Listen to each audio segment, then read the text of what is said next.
welcome to AnimeStar Recaps. Do not forget to subscribe and like the video for more. The story starts with Hajime Nagumo being flung into a labyrinth, which is filled with monsters stronger than anything he's ever seen. A bear monster takes his arm and eats it. Hajime escapes by transmuting his way deep into the ground, where he discovers a divinity stone that creates a pool of healing fluid, allowing him to survive the loss of his arm. In a flashback, it is revealed that Hajime lacks warrior skills and that his only real skill is transmute, which allows him to modify matter. When his class entered the dungeon, they were met by a behemoth, and he was purposefully pushed into the abyss after attempting to save a girl named Kaori. Hajime begins to break down in the abyss due to overwhelming hunger and starts to hunt the incredibly strong wolves with traps. When he eats one, the monster's cells change his DNA. His hair changes from black to gray and his body becomes stronger. He continues to hunt monsters after his transformation, eating them to level up and acquire their physical and magical skills. He even utilizes his transmutation skill to make powerful weaponry through trial and error, resulting in the creation of his first pistol, Donner. At last, he hunts and devours the bear monster that took his arm before searching for a way deeper into the abyss. The king is informed of Hajime's death and, unable to accept the death of a hero, bans any acknowledgement of the incident. Through flashbacks, Shizuku, Kaori's friend, reveals that the Pope called their high school class and their teacher to this universe to serve as heroes in humanity's fight against demons and monsters. Hiyama, her classmate, is acting strangely. Hajime finally reaches the massive stone door and demolishes the guardians, stealing keys from their bodies. Kaori is committed to finding Hajime. Hajime discovers a young girl imprisoned in a crystal behind the doors but decides to leave her, believing she is a monster locked up for a reason. She confesses she is an immortal vampire princess, but she claims she was deceived by an uncle who desired her position but couldn't kill her, so he sealed her away. Hajime releases her because he feels sorry for her. She asks Hajime for a new name after deciding to drop her old one, and he names her Yu for the moon because her blonde hair reminds him of moonlight. A huge scorpion monster attacks Hajime and Yu. Yu recovers her magic, and they destroy the scorpion. Hajime tells Yu that all vampires were destroyed 300 years ago, making her the very last vampire. According to Yu, the labyrinths were constructed by mavericks, powerful magic users who tried and failed to defeat God. Hajime transforms the scorpion's shell into Schlegen, a rifle, as Yu no longer has a place to call home. Hajime asks her to accompany him to Japan after explaining how he was betrayed. Hajime's classmates decide to revisit the labyrinth. Hajime and Yu reach a floor where all monsters have been infected and are under the control of a plant-like monster. Yu is infected, but Hajime is immune to the infection thanks to one of the monsters he's already eaten, which allows him to slay the monster. After a few days, they arrive at the bottom floor and prepare to fight the final boss. Hajime and Yu face the final boss, a colossal hydra-like demon with 6 heads. Yu is almost eaten while distracted by the fear-inducing hypnosis of a second head, so Hajime gets her out of it using a kiss. Hajime uses Schlegen to eliminate 3 heads, including the healing head, and Yu uses lightning to destroy the remaining 3. Before they can unwind, a 7th head appears out of nowhere. Hajime is hurt while defending Yu, and Schlegen is broken. Yu drags Hajime to safety and attempts to attack with his pistol but is injured. Even though he is unconscious, Hajime hears Yu weeping and somehow raises his speed to the point where he can dodge all attacks. He throws grenades around the room, causing the roof to fall on the head and allowing Yu to slay it with lightning. Hajime collapses from exhaustion as the final door opens. Meanwhile, Hajime's teacher, Eiko Hadayama, who has also been summoned as a hero, debates with the Pope, who insists on re-entering the labyrinth. The Pope agrees to send only student volunteers as long as Eiko continues to use her fertility magic to assist the kingdom. Hajime, who has lost his right eye, awakens in bed and discovers they are in the Maverick's home. They discover the Maverick's skeleton in front of a magical circle. Hajime's memories are forcibly examined by a spell that activates a recording left behind by the Maverick. The Maverick introduces himself as Oscar Orcus and believes Hajime is worthy of learning the truth about the Maverick War because he conquered his labyrinth. Hajime's classmates visit the labyrinth and destroy the behemoth they believe is responsible for Hajime's death. Oscar gives power and memories to Hajime before disappearing. Hajime realizes the Mavericks were liberators and reveals he acquired Oscar's ancient creation magic, which allows him to integrate magic powers into transmuted objects. Oscar is buried, and Hajime keeps his ring,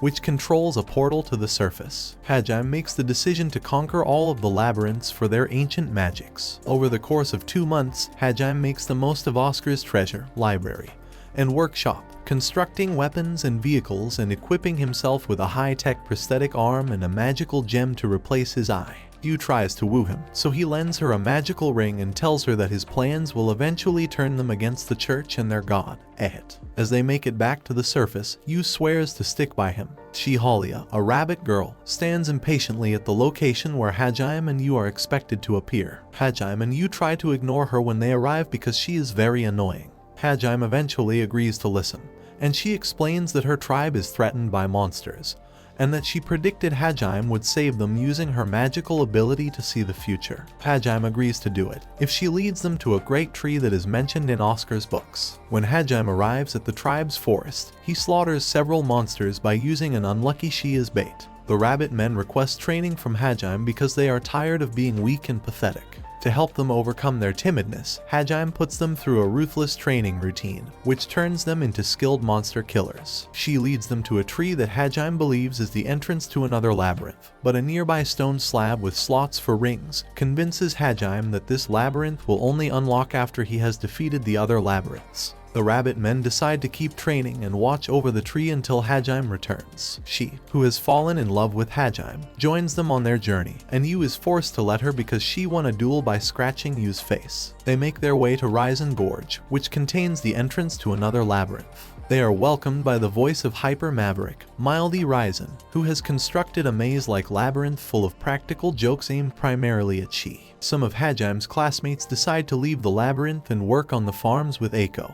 Hajime and the girls succeed in making it to the bottom of the labyrinth to fight the boss, Mildy herself, who is controlling a massive robot. They finally crack her crystal heart after a long battle. Though Hajime says he has no desire of defeating the god Ehit, Mildy tells him that he will be a god killer one day. However, when they enter the treasure room, they discover Mildy's real soul inside a small golem, which she punishes for all the pranks. She gives Hajime her ring and Yu her ancient gravity magic for conquering the labyrinth. She then removes them from the labyrinth by a whirlpool, though she drowns due to her inability to swim. Hajime revives her with CPR but attempts to drown her again after she awakens and seizes the opportunity to kiss him. They arrive at an inn, exhausted. The Adventurers Guild asks Hajime to look for adventurers who have gone missing, one of whom is a nobleman's son. They go to a nearby farming village, unaware that Eiko and several classmates are visiting the farms, though one classmate, Shimizu, has vanished. Hajime attempts to avoid them, but they hear she saying his name. Eiko confronts him about his whereabouts, but he ignores her. His new merciless personality shocks and terrifies his classmates, but Eiko promises she will figure out a way to bring him back. Afterward, Hajime meets Eiko alone to reveal her the truth about the demon war. Numerous humans discovered the truth centuries ago, that God Ehit was not on their side. He was simply controlling the war for his own entertainment. The humans became the liberators to release mortals from Ehit's tyranny. Unfortunately, Ehit had them marked as traitors and renamed them Mavericks by the church. The remaining liberators constructed the labyrinths to protect their ancient magics until someone able to defeat Ehit came along to acquire their magic. Before leaving, he informs her that one of his classmates attempted to murder him. The next day, Eiko and the students insist on supporting them in their search for the adventurers because Eiko wants to learn more about the liberators. After reaching the mountains, Hajime searches for the adventurers using transmuted drones linked to his jewel eye. They find Will, the noble's son and the only survivor, who reveals that they were attacked by a lot of monsters and a black dragon. The dragon attacks them as they return. Hajime successfully knocks it out of the sky and attempts to pierce its armor with the pile bunker. The dragon nearly escapes until she uses Drucken to knock it out. Hajime then stabs it. The dragon reveals herself to be a female dragonborn capable of taking human form, and she begs him to take out the stake in exchange for everything she knows. She confesses she was magically compelled to strike Will and his friends and, as compensation, offers to assist them in stopping that person. Hajime chooses to slay her anyway, but Yu persuades him to let her live. He removes the stake, and the dragon transforms into a woman called Tio, who admits she loved the stake a little bit. Tio, their ally, now reveals that the person, whoever he is, has 60,000 monsters and plans to attack the farming village. When Eiko asks Hajime to fight, he agrees. He creates barricades around the village in order to avoid Tio's flirtatious intentions, who find his combination of neglect and abusive language enjoyable. Hajime chooses to dedicate their victory to Eiko, humiliating her. Then he slaughters the monsters with mini guns and rocket launchers. With his ammunition drained and Yu and Tio out of magic, Hajime and she hurry to catch the mysterious rogue commander as the monsters flee. Hajime realizes the missing Shimizu is the commander. Shimizu admits he was disappointed that he was not the only summoned hero, especially since he was inferior to his more powerful classmates. So he made a deal with a demon for power in exchange for slaying Eiko. He uses a poisonous needle to itch Eiko, but a monster sniper fires at him from behind. Hajime shoots the sniper and heals Eiko with ambrosia. As Shimizu dies, he pledges his allegiance to Hajime, who recognizes the lie in his eyes and ruthlessly destroys him.